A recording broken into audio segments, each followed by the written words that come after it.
আসসালামু আলাইকুম everyone, welcome back to my another video. আজ চলে আসলাম শীতের সকালের কুয়াশা ভরা একটি শীত দেখাতে। শীতে ভরপুর এখন বর্তমানে চলতেছে বাংলাদেশের সবচেয়ে বেশি শীত। দেখুন কি পরিমাণ কুয়াশা উঠে। তখন প্রায় বেলা বাজছে 8টার উপরে, 8:10-15 এরকম হবে। দেখুন চারপাশে কি কুয়াশা ভরা, এত কুয়াশা। এত সকালে ঘুম থেকে আমার ওঠা হয় না সহজে, আমি দেরি করে ঘুম থেকে উঠি। কেন এখন তাড়াতাড়ি উঠলাম জানেন? কারণ তাদের দুই ভাইকে মাদ্রাসায় ভর্তি করানো হয়েছে।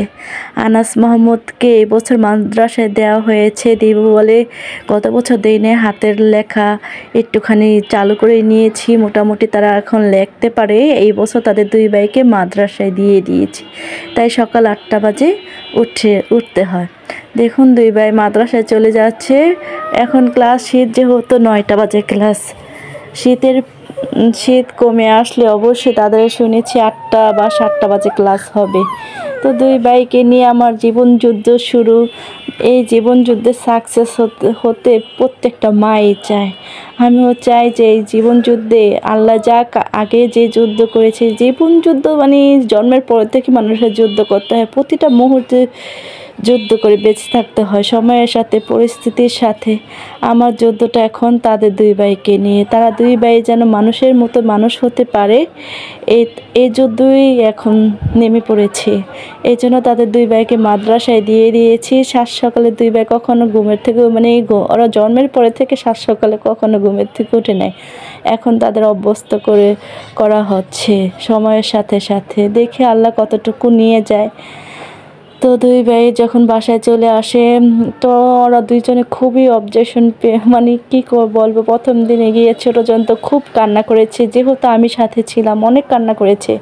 আমি একটু বের হতে পারিনি, কিন্তু বড়জন একটুখানি ম্যানেজ করে নিয়েছে। তো বিকালবেলা কাটতে বসে পড়েছে। এটা হলো বিকালের রান্না, মানে দুপুরে রান্না করবো, তাই বিকালবেলা এখন কেটে রেখে দিতে হচ্ছে, কারণ সময়ের স্বল্পতা। কারণ মাদ্রাসায় যেতে হয় সকালবেলা 8টা বাজে, আসতে হয় 12টা বাজে, এসে কোনো সময় পাওয়া যায় না। তাই বিকালবেলা সব কিছু কেটে কুটে রেখে দিয়ে দেই, যাতে করে আমার শাশুড়ি একটু রান্না করতে পারে। কারণ এক হাতে তো কোনো কিছু সম্ভব না, আর আমি এসে রান্না করব দেরি হয়ে যাবে। দুপুরবেলা সবাই খেতে এসে পড়ে, এই কারণে আমি বিকেলবেলায় সব কিছু কাটাকাটি করে সুন্দর করে ধুয়ে রেখে দেই, যাতে হয়ে যায় তাড়াতাড়ি সব কিছু। এটা হয়েছে সিম, গাজর আর শালগম একসাথে ভাজি করব, পাঁচমিশালি ভাজি, সাথে কিছুটা আলু দিয়েছি।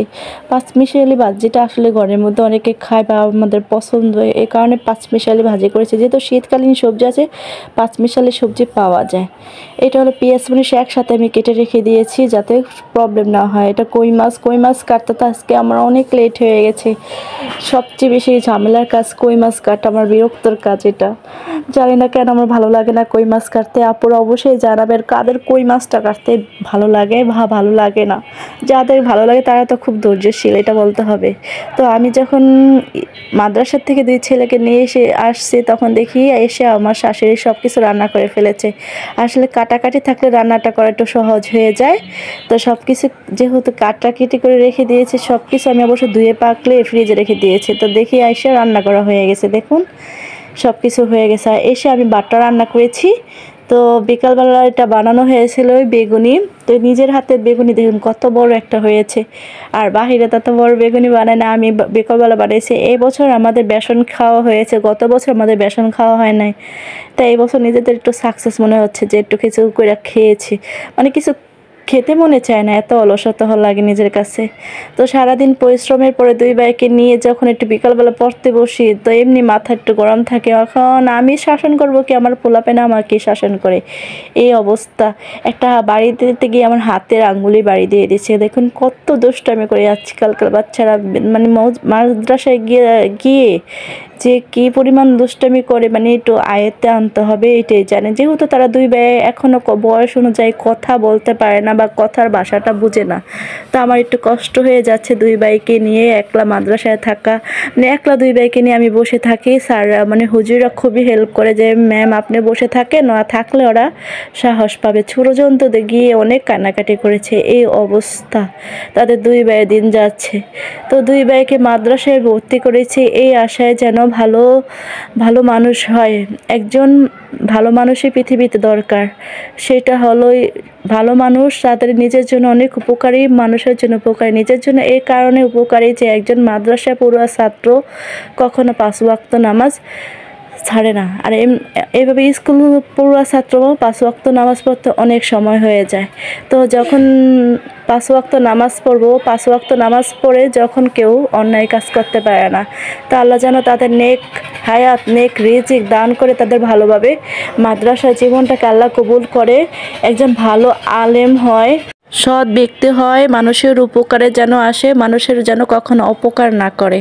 তো সবাই ভালো থাকবেন, তাদের 2 ভাইয়ের জন্য দোয়া করবেন। আল্লাহ হাফেজ।